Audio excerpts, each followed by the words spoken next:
A gente volta a falar sobre o julgamento que vai ser retomado hoje no Tribunal Superior Eleitoral, julgamento esse de ação que pode definir o futuro político de Jair Bolsonaro.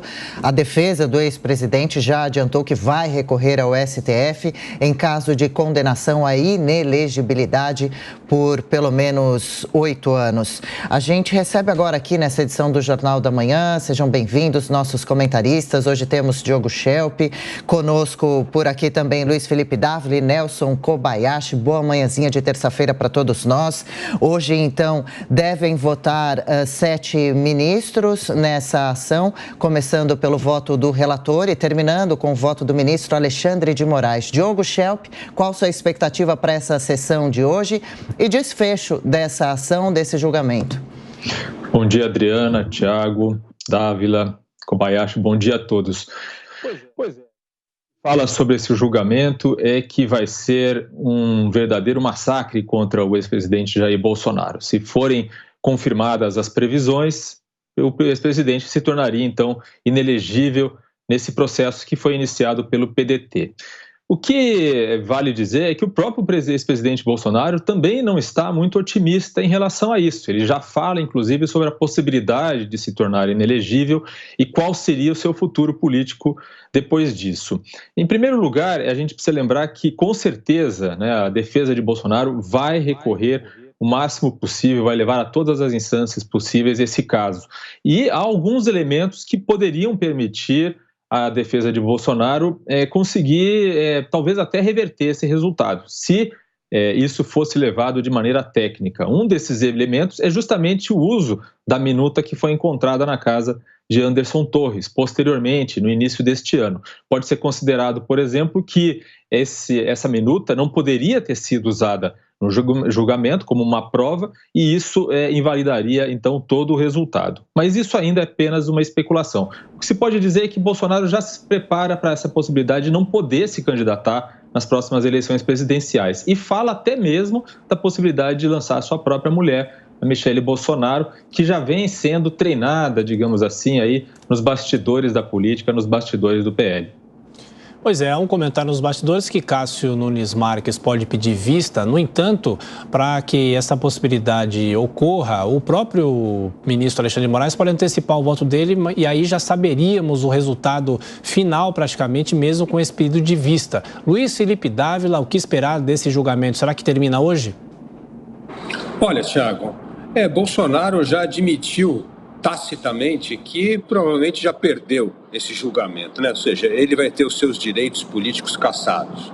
O grande problema é não deixar a direita partir imediatamente para essa discussão de quem será o sucessor de Bolsonaro. O caso de Tarcísio, Zema, Eduardo Leite, porque isso é queimar esses candidatos, possíveis candidatos, a disputar a presidência da República em 2026. É hora da direita sentar depois do julgamento de Bolsonaro e discutir um plano para o país, um plano que una a direita antipetista em torno de um projeto de país. E é em cima deste projeto que os debates devem ocorrer para se criar uma candidatura presidencial naturalmente em 2026. Se a direita partir para escolher o sucessor de Bolsonaro sem discutir as propostas para o país, vai dar um tiro na água que pode ser fatal para os partidos de direita. Kobayashi, legal tê-lo por aqui mais uma vez. O ex-presidente Bolsonaro disse que espera um julgamento justo. Isso seria o mínimo, não é, Koba? E sobre essa discussão em caso de inelegibilidade de quem o sucederia, o Diogo Schelp citou Michele Bolsonaro. Acredita nessa possibilidade, na força que ela possa ter? Ela é uma dos nomes que se apresentam, né? Primeiro, muito bom dia, Adriana, Tiago, Dávila, Diogo, toda a audiência do Jornal da Manhã. Em relação ao julgamento justo que se espera, é o que se espera de qualquer julgamento do judiciário.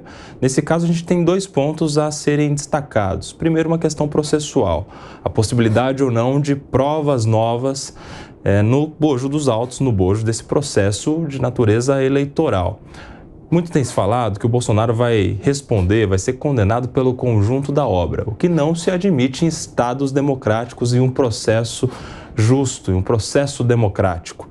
No processo democrático, há atos que podem ser considerados ilícitos ou lícitos. Nesse caso, o ato seria justamente aquela reunião com os embaixadores que, isoladamente, deve ser considerado ilícito eleitoral ou não ilícito eleitoral.